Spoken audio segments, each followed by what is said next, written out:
2024 లేదా 25లో డిగ్రీ లేదా బీటెక్ చదివారా? సాఫ్ట్‌వేర్ జాబ్ కోసం ఎదురు చూస్తున్నారా? అయితే కోడ్ జ్ఞాన్ 100 డేస్ కోర్సులో చేరండి, జాబ్ సాధించండి.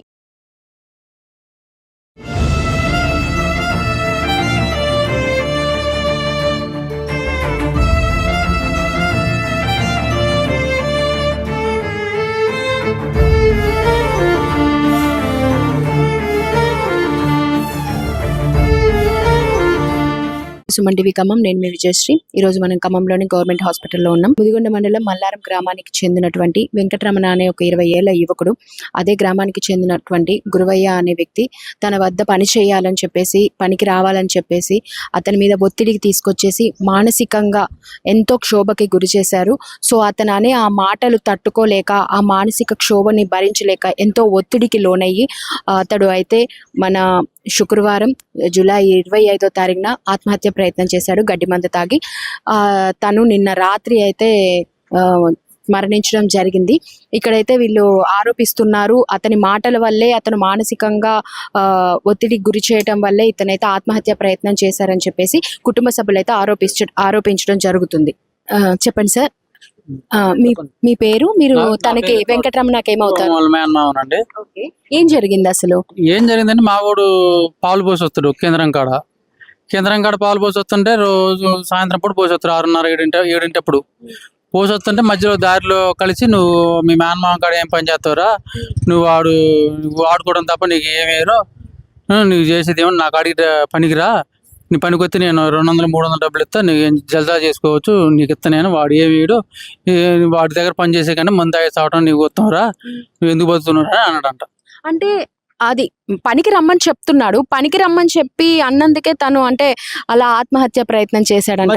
వాడు ఇంత ముందు పోయేదండి అతనికి. ఒక సంవత్సరం క్రితం ఎవరైతే రమ్మన్నారో అతని దగ్గర వెళ్ళాడు. ఒక సంవత్సరం క్రితం అతనికి వెళ్ళిండు పనికి. చాలా మంది తెలుసు, మల్లారంలో గ్రామంలో కూడా గొరవేట ఆరదోలినని అందరికి తెలుసు. ఇంకా అయితే మేము గద్దిచ్చినాం. ఏదైనా అంటే అతని వద్ద పని చేయదని ఎందుకు ఆపడానికి గల కారణం ఏంటి? అతను దాని వల్ల ఏంటంటే వీడు డబ్బులు ఇస్తున్నాడు, 200-300 ఇస్తుంటే వీడికి పోవటం, తాగి వస్తున్నాడు. తాగి వస్తున్నాను, నేను ఏమన్నా వద్దురా, నీకు ఎందుకు ఏ బాధలొద్దు, నువ్వు నా కాడుండు, నీకు ఎంతో నీకు పొలం ఇస్తా, నువ్వు కౌలు చేసుకుందుకు నా ఎమ్మటుండు, మా కాడుండు, నువ్వు చేసుకుని ఉండు, కానీ నీకు చెల్లి పెళ్ళి ఉంది. బాబు మరి బాబు తల్లిదండ్రులు తండ్రి చనిపోయిందండి, 10 సంవత్సరాల పైన చిన్నప్పుడు చనిపోయిండు. మా కాడే ఉంటుండు. వాళ్ళ అమ్మాయికి కూడా మా అమ్మాయికి కూడా నేను ఇల్లు కట్టించిన, సొంతంగా సోడుకొన్నా ఇల్లు కట్టించిన. అమ్మాయి కూడా 10 మంది చదివించిన ఎర్రిపాలెం స్కూల్లో పోయి.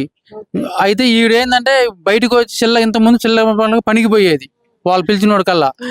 దానివల్ల నేను కట్టుడు చేసిన వాడిని ఇబ్బంది పెట్టే వల్ల వాడి వల్ల తట్టుకోలేక మన దాయి చనిపోయిండు. అది అంటే ఇప్పుడు ఇబ్బంది పెట్టినప్పుడు మీతో పంచుకోవచ్చు కదా, నన్ను ఇబ్బంది పెడుతున్నాడు అని.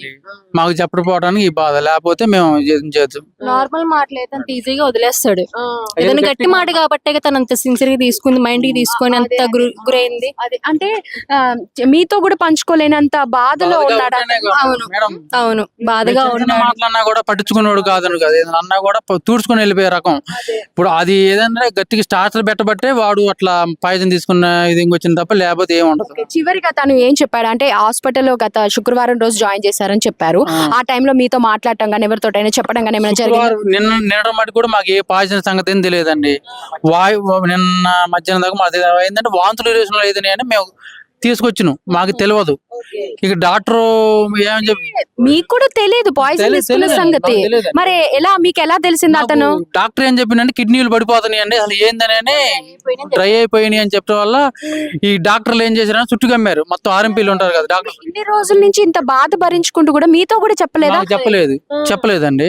డాక్టర్ గా డౌట్ వచ్చి అసలు ఏంది నిలవేసిన బ్లడ్ టెస్ట్ చేసే పిల్లగాడు కూడా అసలు రోజు ఇట్లా కిడ్నీలు ఇట్లా డౌన్ అవుతున్నాయి, ఏంది ఎవరు ఇరేషనల్ వాంతులు గట్ట కాదన్న పరిస్థితుల్లో వాళ్ళందరూ రౌండ్ అప్ చేసి అడిగినప్పుడు నేను పాయిజన్ తీసుకున్నా అని చెప్పిండు. అప్పటికప్పుడు మేము శుక్రవారం నైట్ తాగుంటాడు, శనివారం పొద్దుపడి తాగినా మాకు తెలియదు.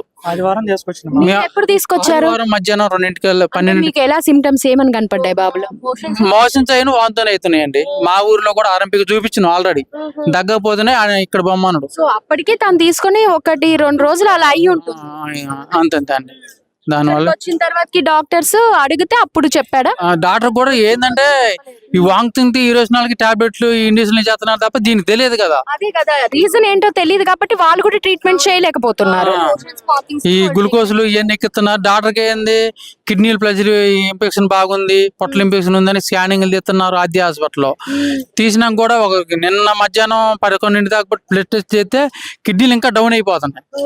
డౌన్ అయిపోతుంటే ఏమంటారు డాక్టర్ గారు, అవి ఏందండి ఇట్లా డౌన్ అయిపోతున్నాయి, అసలు ఆ పిల్లగాన్ని పిలిచి అడగనని వాళ్ళందరూ కలిసి అడిగితే నేను గడ్డి ముందు ఆగినని చెప్పింది. ఈ ట్రీట్మెంట్ తీసుకున్న 3 రోజులు కూడా తను ఎవరితో ఏ విషయం చెప్పలేదు అసలు. ఇలా నేను మందు తాగానని వాళ్ళు ట్రీట్మెంట్ చేస్తూనే ఉన్నాడు, తిను అలాగే ఉన్నాడు. మరి ఏమని చెప్పాడు తను?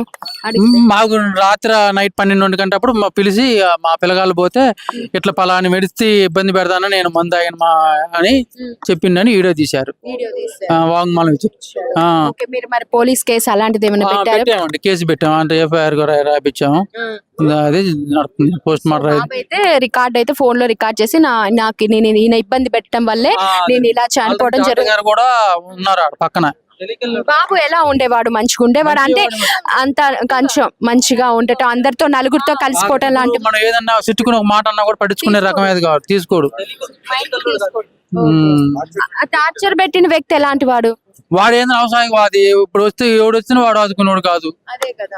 అంటే పర్టికులర్ గా తిననే ఆ ఊర్లో టార్చర్ పెట్టడం చేసేవాడు, లేదంటే ఇంకెవరినైనా కూడా అలా అంటూ మాటలతో చేసేవాడు? తెలియదు, అందరి కూడా అనేవాడు, మనకి తెలియదు వ్యవహారం అది. అందరు సీరియస్ గా తీసుకుంటే ఇది ఏడు దాకా రాబోయేది ఆయన విషయంలో మాత్రం. అంటే మీతో ఎప్పుడైనా మీరేమవుతారండి? నేను వాళ్ళ కూతుర్ని. మీతో ఎప్పుడైనా ఏమైనా చెప్పేవాడు? నాతో అయితే ఫ్రీగా ఉన్నాడు, కానీ ఈ విషయం మాత్రం చెప్పలేదు. ఇటు జరిగింది అక్క ఇది ఇట్లా అని అయితే నాకైతే షేర్ చేసుకోలేదు. షేర్ చేసుకుని మా నాన్న, తను మా తమ్ముడు మాతో ఫ్రీగా ఉంటాడు, మా ఇంట్లోనే ఉంటాడు. భోజనం గట్ట మా కాడ తిరిగి అందరూ. అంటే మృదు స్వభావ్యతను, అంటే ఇంత నిర్ణయం తీసుకున్నాడు అంటే మృదు స్వభావ్యతను ఏమన్నా అంటే చాలా సాఫ్ట్ గా అండి. ఈవెన్ చెప్తే ఇది కాదురా అంటే అది కాదంతే, ఇంకా మనుషుల మాట ఉంటాడు. మా నాన్న దగ్గర చిన్నప్పటి నుంచి ఉంటున్నాడు. ఫైనల్ గా ఎలాంటి న్యాయం కావాలనుకుంటున్నారు? మేము నాకేందా ఇప్పుడు అన్న వ్యక్తికి శిక్ష పడేదని చూడాలని మేము కోరుకుంటున్నాం. అలాంటి వాళ్ళకు జరగకూడదు, అదే మేము కోరుకుంటాం. చిన్న వయసు తంది, 20 సంవత్సరాలంటే నిజంగా చాలా. మళ్ళీ తనని నమ్ముకుని ఒక చెల్లి ఉంది, అమ్మ పరిస్థితి కూడా మానసిక ఏమి లేవు. వాళ్ళ న్యాయం జరగాలి కదా, మీరే చూసుకోవాల్సి వస్తుంది. కాబట్టి ఇంత చిన్న వయసులోనే ఇంత నిర్ణయం తీసుకున్నాడంటే తను ఎంత బాధపడి ఉంటాడు అనేది. చిన్న మాటలైతే ఎవరు లైట్ తీసుకుంటారు కదా, అవునా కదా మేడం? మీరు చెప్పండి. తను ఏదో మాట అన్నాడు కాబట్టి తనంతా టచ్ అయ్యి ఆల్కహాల్ తీసుకొని అట్లా మంది తీసుకునే దాకా పోయింది.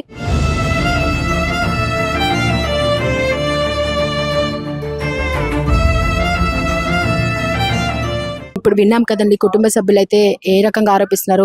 తను ఎంతో మానసిక క్షోభకు గురయ్యాడు, నా దగ్గర పని చేయాలి, నా దగ్గరే ఉండాలి అని.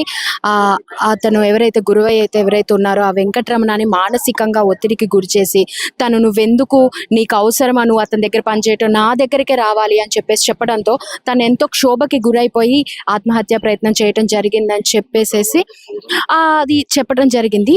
అసలు కనీసం తను ఆ గడ్డి మందు తాగిన తర్వాతకి హాస్పిటల్లో అడ్మిట్ కావడానికి ముందు కూడా ఏమీ చెప్పలేదు ఇంట్లో. కనీసం నేను ఇలా మందు తాగానని కూడా చెప్పలేదంట. ఇక్కడికి వచ్చిన తర్వాత వాళ్ళు సిమ్టమ్స్ చూసి ఏదో నార్మల్ గా వాంతులు అవుతున్నాయి, విరోచనాలు అవుతున్నాయి అనే ఉద్దేశంతో ఇక్కడ హాస్పిటల్లో చేర్పించామండి మేము. తీరా నిన్న రాత్రి ఎప్పుడైతే ఆ డాక్టర్స్ ఆ కిడ్నీ వర్కింగ్ కూడా సరిగ్గా జరగట్లేదు, రోజు రోజుకి క్షీణించిపోతుంది, వాంతులు విరోచనాలకైతే ఇలా అవ్వదు అని చెప్పిన తర్వాతకి తను గట్టిగా అడిగితే అప్పుడు తను ఏం చెప్పాడు అంటే, అవును నేను గడ్డి మందు తాగాను, నన్ను తను చాలా మానసికంగా క్షోభకు గురి చేశాడు, నువ్వెందుకు అని చెప్పేసి అన్నారు. అది తను దుర్భాషలు ఆడటం వల్ల ఆ మాటలు నేను తట్టుకోలేకపోయానని అతను కూడా వాంగ్మూలం అయితే ఇవ్వటం జరిగింది. దానిని అయితే రికార్డ్ చేయడం జరిగింది. అది ఇప్పుడు మనం ఒకసారి చూద్దాం. అమ్మ చూడండి, అసలు చెప్పండి తను ఏం చెప్పాడు.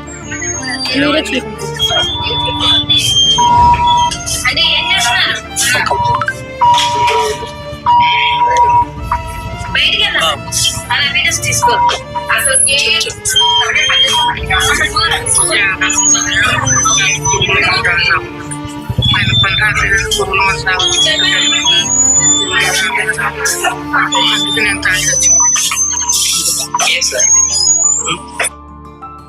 సో ఆడియో కూడా ఉంది, అది కూడా ఇప్పుడు విందాం.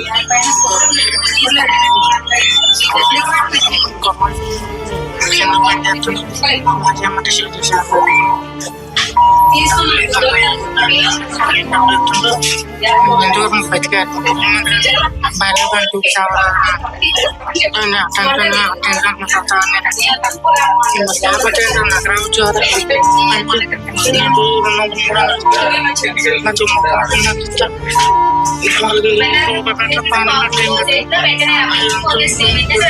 బంటూ పైకి సాపురు ఉంటారు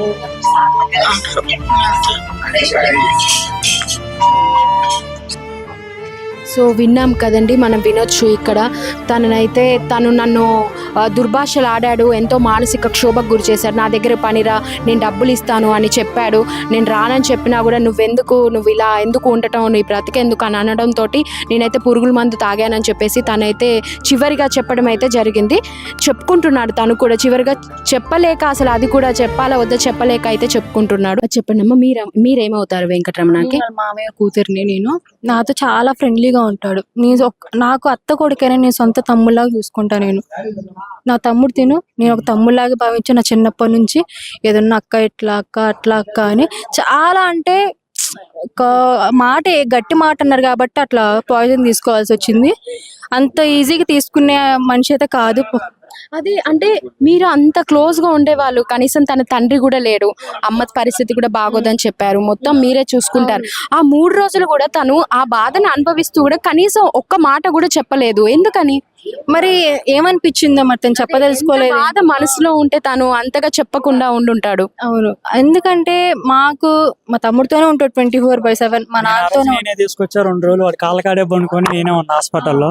మీకు ఎలా తెలిసింది తను మందు తాగాడు అని? ఆ టైంలో ఇంట్లోనే ఉన్నాడా, బయట ఎక్కడికైనా వెళ్ళాడా? అంటే ఆ రోజు నేను వెళ్ళా, మా డాడీ వచ్చిండు. 2వ రోజు మా డాడీ వచ్చిండు. మా డాడీ వాళ్ళు లోపల నర్సులు వాళ్ళందరూ అడిగితే చెప్పింది. నార్మల్ గా ఏంటంటే మోషన్స్ వామిటింగ్స్ అవుతున్నాయి అని ఆర్ఎంపీకి చూపించారు. ఊర్లో ఆర్ఎంపీకి చూపించినప్పటికైనా ఆయన కొంచెం క్రిటికల్ గా ఉందని ఖమ్మం రాస్తే ఆద్య హాస్పిటల్ జాయిన్ చేశారు. హాస్పిటల్ అయినా కొంచెం అటు ఇటు ఉందంటే కిమ్స్ హాస్పిటల్ జాయిన్ చేశారు. అక్కడికైనా ఏం చెప్పలేదు మనకి, ఉన్న 2 days గిన ఏం చెప్పలేదు. లాస్ట్ మూమెంట్ లో డాక్టర్ కొంచెం కన్సల్ట్ అయినాక, నర్సులు అందరూ ఎంక్వైరీ చేసినాక ఏంటి ఎందుకు తాగు, అసలు ఏమైంది, ప్రాబ్లం ఏంటంటే అప్పుడు చెప్పాడు పాయిజన్ పలానా పర్సన్ వల్ల నేను తాగాల్సి వచ్చింది. ఇన్ని మాటలు అన్నాను. నార్మల్ గా తనకి వామిటింగ్స్ మోషన్స్ అని అనుకున్నారు అంతే తప్ప తను ఇలా తాగిండు అని మీకు కూడా తెలియదు? ఆ విషయం తెలియదు.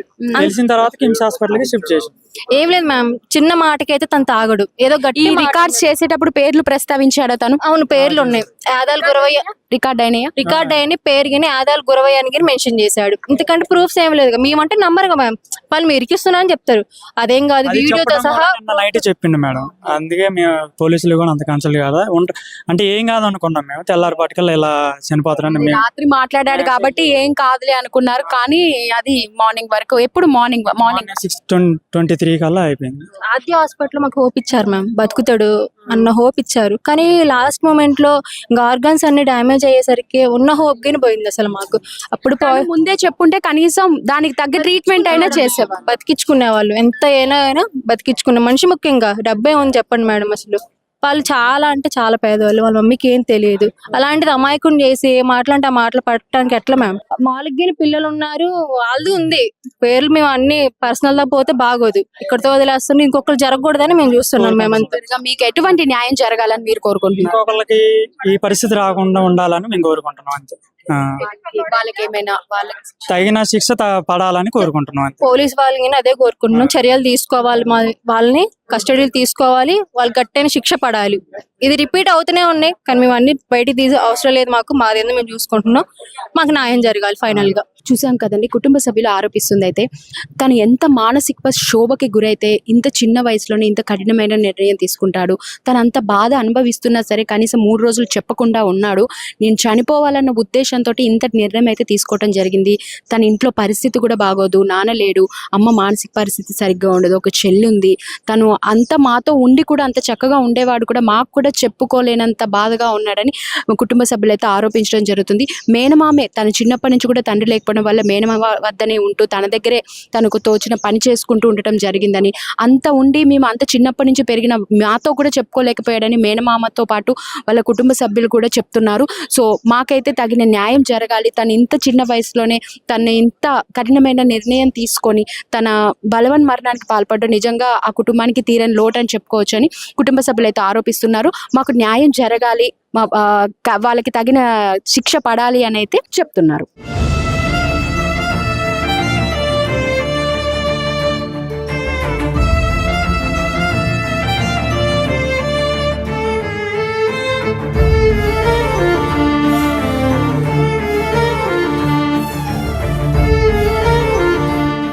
సుమన్ టీవీలో మీ పర్సనల్ అండ్ బిజినెస్ ప్రమోషన్స్ కోసం కింది నెంబర్కి కాంటాక్ట్ చేయండి.